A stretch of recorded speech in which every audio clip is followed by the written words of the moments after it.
So here we have the last two control panels in progress. There'll be a how-to or a step-by-step type video that will also see out the completion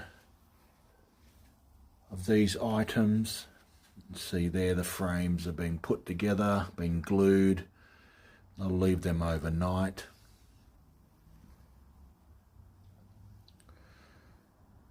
And then continue some further filming. Next steps with them will include